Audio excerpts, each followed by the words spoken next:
Gusto ka na ng Diyos na kunin, ba't ka naman matatakot? Yan po. Pero natural po sa taong natatakot siya sa kamatayan. Pero pag nataliman tayo ng pag-ibig, pagmamahal sa Diyos at saka sa kapwa, hindi ka matatakot mamatay. Tanyo po ako, hindi ako takot. Alam niyo ko kung takot ako, hindi na ako magsasalita.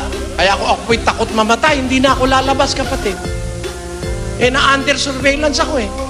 Kaya masasabi natin, hindi tayo dapat matakot mamatay kung wala tayong ginagawang masama. Ang masama, gumagawa ka ng masama, pag doon ka namatay, ay kawawa ka po dahil pagdating ng araw ng paghuhukom, pananagutan mo sa Diyos yung masamang ginawa mo.